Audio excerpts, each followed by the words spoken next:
Thank the gentleman from Missouri. Thank you, Mr. Speaker.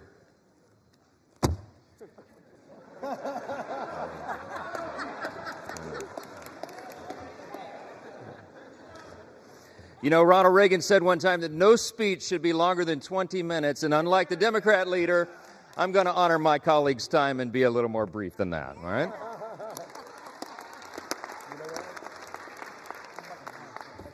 I just want to say something that many of us learned when we were children. We were taught, you know, it takes a lot longer to build a lie than to tell the simple truth.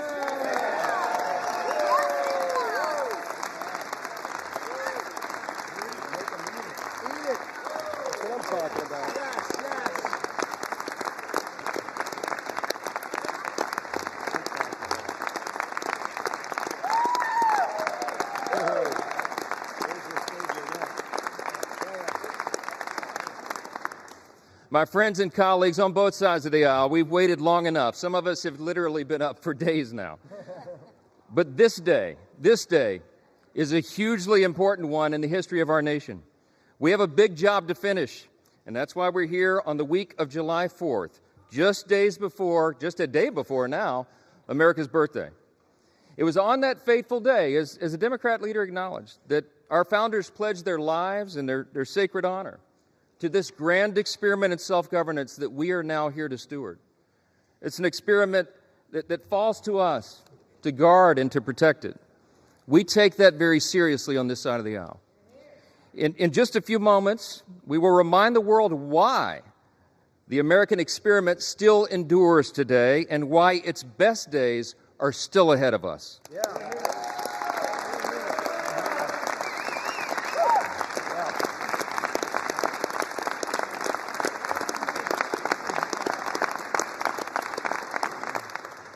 Mr. Speaker, with one big, beautiful bill, we are going to make this country stronger, safer, and more prosperous than ever before.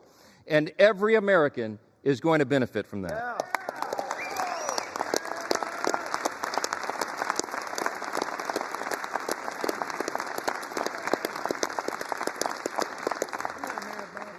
Today, we are laying a key cornerstone of America's new golden age. Now, listen. We have a few words of gratitude first. Scripture's been cited a lot this morning, I think mostly out of context, but what I will say, one thing that we know about Scripture is that we're supposed to give honor where honor is due, and that's what we do on this side of the aisle. I want to thank every single member of the House Republican Conference for their pouring their time and their heart and their expertise and experience into this process. I want to thank all of our amazing staff members, all of them. Yes.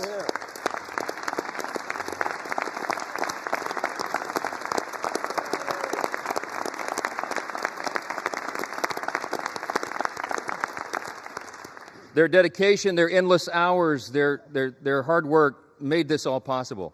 I want to thank the White House Office of Legislative Affairs, who have basically lived with us now for the last few weeks. Their patience and persistence and their professionalism is greatly appreciated. Our country's incredible cabinet secretaries have been involved as well. They've assisted us in countless ways throughout this process.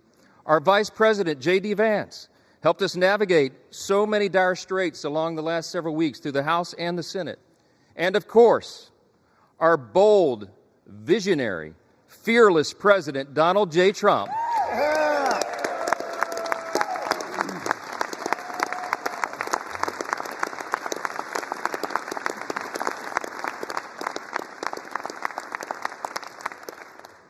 President Trump is the creator and the champion of the America First agenda.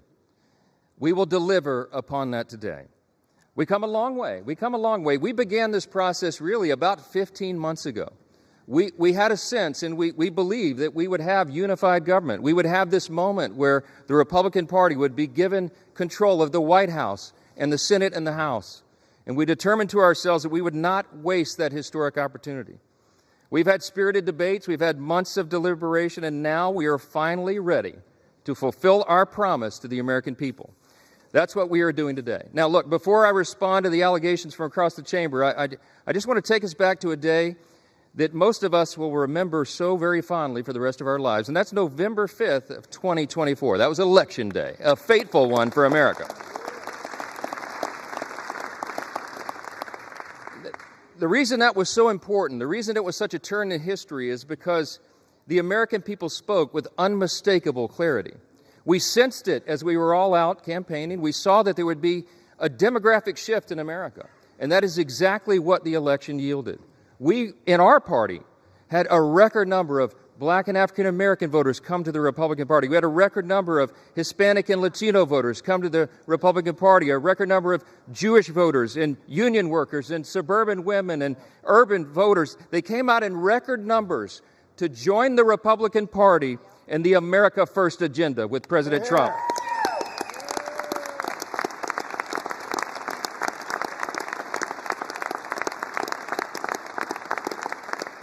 That election was decisive. It was a bellwether. It was a time for choosing. And I tell you what, the American people chose overwhelmingly. They chose the Republican Party. And the reason they did that, they didn't come hesitantly. They came with hopeful anticipation. You know why? Because this is not your father's Democratic Party, okay? They went so far, full speed, to the far left. And their radical, woke, progressive agenda, that nonsense that they tried to push on the people, was rejected by the people. Yeah.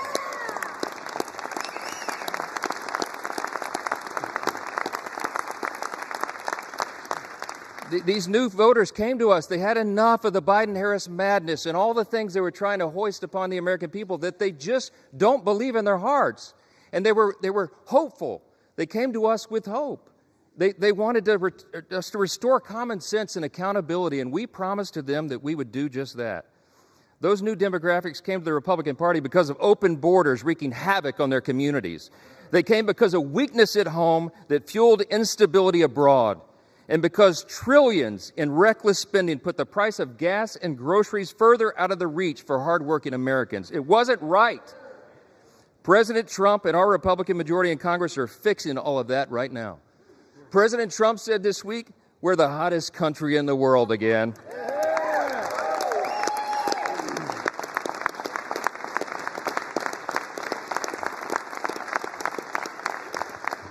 My friends, that is an objective truth. Hey, listen, how about all the wins for the president and this party? Here's just a sample from the last 2 weeks.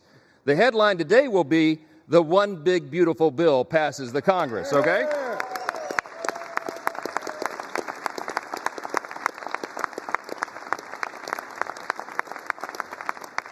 You got to hold your applause. There's too many wins. Are you tired of winning yet? No. Fourth jobs report in a row exceeds expectations. A sample of the headlines. Lowest monthly border encounters in U.S. history. We closed the border.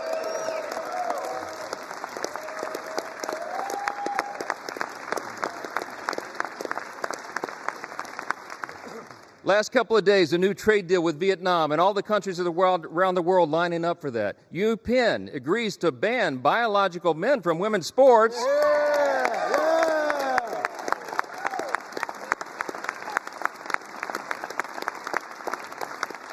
And they ought to give a personal apology to every female athlete impacted by that nonsense. Gas prices are at a 4-year low, my friends. The Air Force and Space Force both hit their 2025 recruiting goals 3 months early. Israel is agreeing to a 60-day ceasefire with Hamas. Successful strike on Iranian nuclear sites handles that problem. That's exactly right.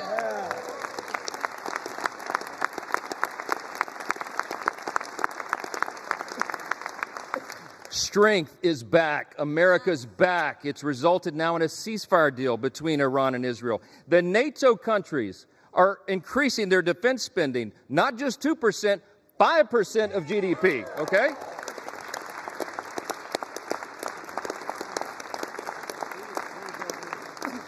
The president got in charge and got a Rwanda-Congo peace deal. The Supreme Court ended nationwide injunctions. How about that?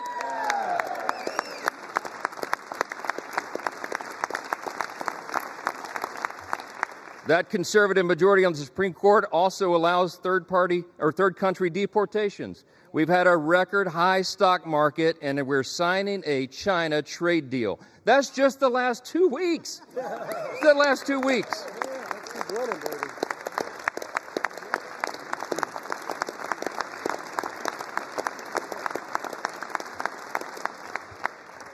So many simple truths to share and so little time to do it, because I want everybody to have a break here. But I just want to say this. It's really nice to hear my Democrat colleagues suddenly take an interest in working Americans again. Did you pick up on that theme today? Let's be clear. Working Americans stopped trusting Democrats a long time ago. That is a fact. They're looking to this side of the chamber. They're looking to the Republican Party and our principles to deliver the relief and the reform that they have long demanded and they most certainly deserve. This big, beautiful bill fulfills all the promises of the America First agenda. It is the people's bill. It is made for and shaped by the most diverse coalition of American voters in American history.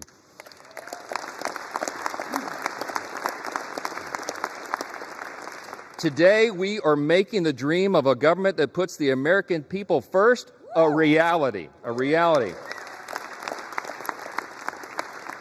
I would need this entire notebook to tell you all the great things in the big, beautiful bill. It is aptly named, but I'll just tell you a couple of the highlights. Record tax cuts for hardworking Americans.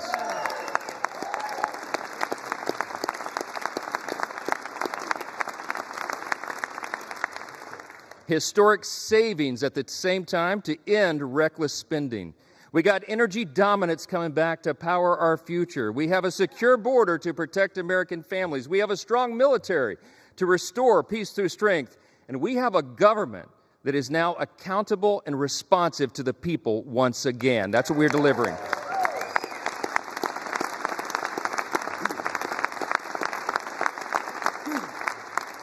For everyday Americans, this means real, positive change that they can feel, and they will feel much more when this bill is done. Families back home will have real relief, an average of $10,000 in their pockets, thanks to the largest working and middle-class tax cut in the history of this great nation. That's what we're doing today.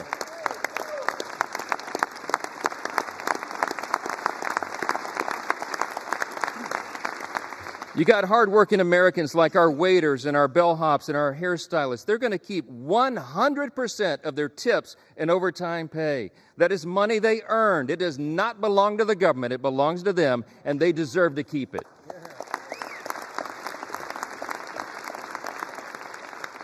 Small businesses that want to build and expand new factories, you know what they can do now? They can write off 100% of their investment.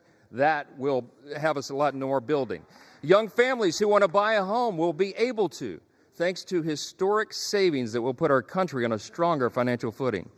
Pregnant women, children, seniors, single mothers, the disabled, and the low-income Americans among us receiving Medicaid and SNAP will have the peace of mind of knowing that we've made these safety nets stronger with our reforms.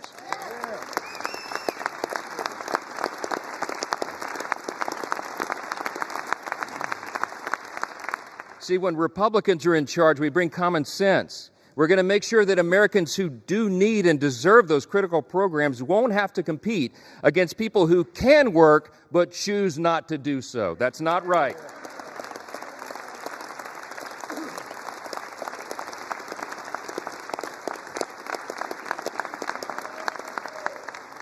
This bill is going to put fairness back in the system. We are returning to common sense. We're returning to what is good and decent that people know in their hearts, and that's why they support it. More Americans will be working, volunteering, and serving their communities because modest, common sense work requirements will restore dignity and purpose to those on taxpayer-funded benefits. The bill will also mean that safer streets are available in every zip code around the country because our border will remain fully and totally secure.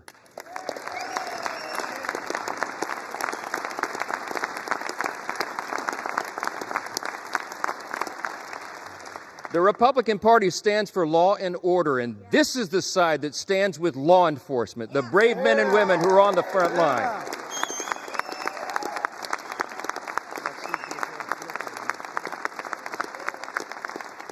The idea that those who put their own lives on the line to protect us would be assaulted for doing their jobs is unconscionable. Law enforcement, I know you agree. I know, amen. Law enforcement will have the help of a border wall now that's 100% complete. Yeah!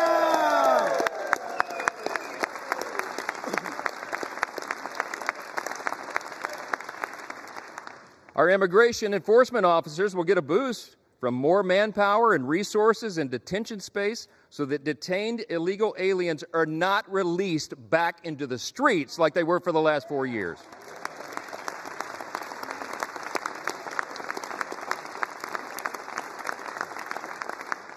And our homeland can rest soundly again under the protection of President Trump's Golden Dome. That's what we're investing in.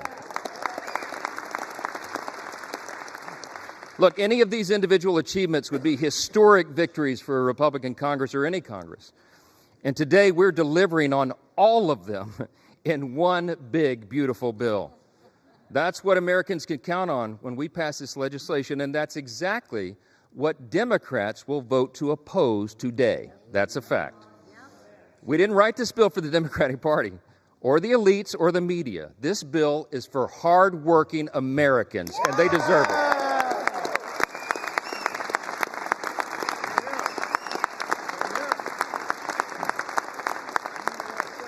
I'm going to just say this as plainly as I can. This is a simple truth. If you're for a secure border, safer communities, and a strong military, this bill is for you.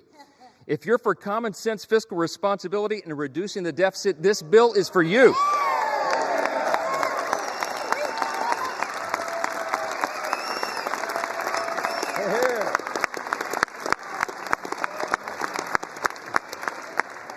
If you're for fair and lower taxes, bigger paychecks, affordable gas and groceries, and restoring dignity to hard work, this is the bill for you.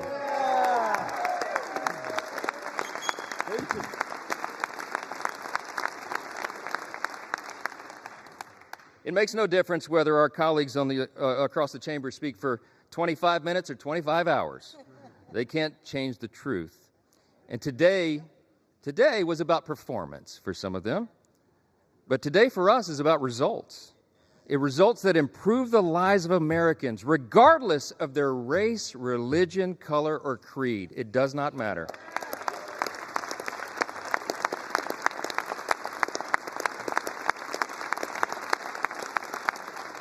I tell you what, Ronald Reagan used to remind us you can always trust the American people, and we do trust the American people, and they can discern the difference. What they saw on display here today is that Democrats deliver performances and Republicans deliver results.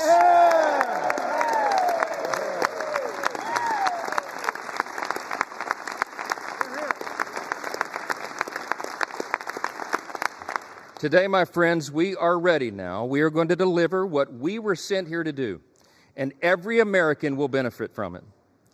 In 1793, just steps from where we stand today, President George Washington laid the first cornerstone of the United States Capitol.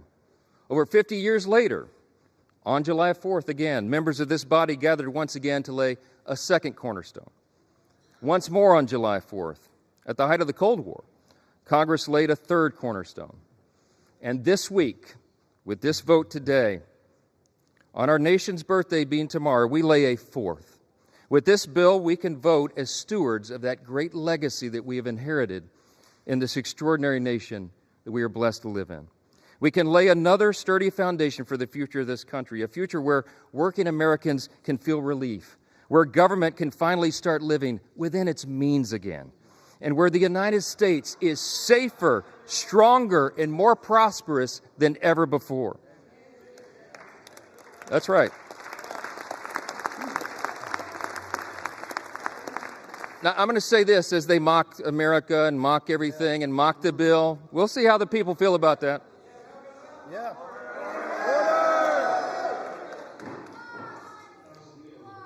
So listen, seriously, as friends and colleagues, really, across the aisle, what we celebrate tomorrow is the nation's birthday. Let's put the politics aside for a minute, and let's reflect on our blessings. No kidding, really.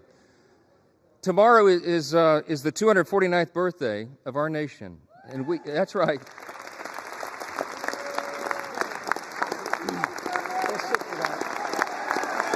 Yeah! USA! USA! USA! USA! USA! USA! USA! USA! USA! USA! USA! USA! I mean this sincerely. I thank my colleagues for standing. We all should be united in that. We are. We have squabbles, we have partisan debates and all of this, but at the end of the day, we're all Americans, man. And we gotta believe that. We gotta know it. We gotta recognize that we live in the greatest nation in the history of the world. It's not even close.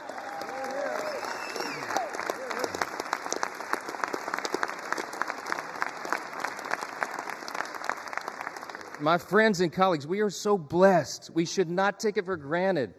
We live in the most free, the most successful, the most powerful, the most benevolent nation that has ever been on the face of the earth. And there's a reason for that. The reason that we are the greatest nation is because we were built on the ultimate foundation. And the bold declaration that my friend Hakeem Jeffries articulated earlier is true. We unite under that. The bold declaration that we do hold these truths to be self-evident. What is a self-evident truth? It's something that's obvious.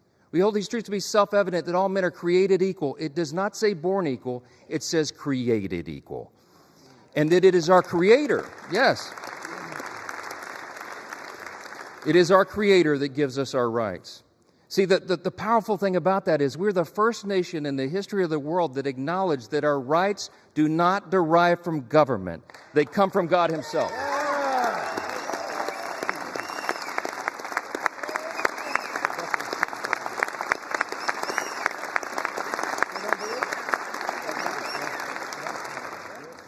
You see those words up there, that motto. It says, "In God we trust," right above the speaker's rostrum.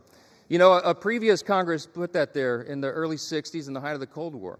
There's a little visitor's guide that people get when you do tours late at night. You've probably seen your constituents and visitors and friends get the guide. If you turn, I think it's about to page 21. It explains why that's there. And it says, Congress voted to put that there as a rebuke to the Soviets' worldview at the height of the Cold War. Why?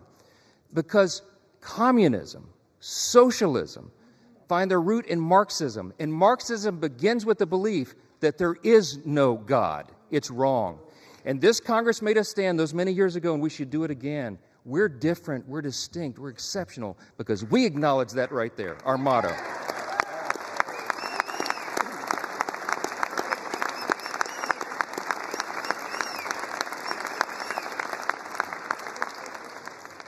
It doesn't say in government we trust. It says in God we trust. And we better remember that.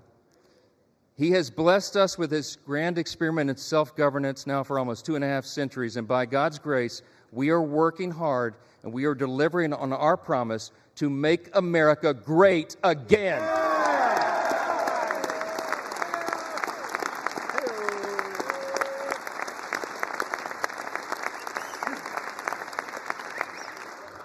This is without a doubt the most important vote of this Congress, and I think this may be the most important vote that any of us take in our entire lifetimes. And everybody better remember it, however you vote today. My friends, the President of the United States is waiting with his pen. The American people are waiting for this relief. We've heard enough talk. It's time for action. Let's finish the job for him. Vote yes on the bill.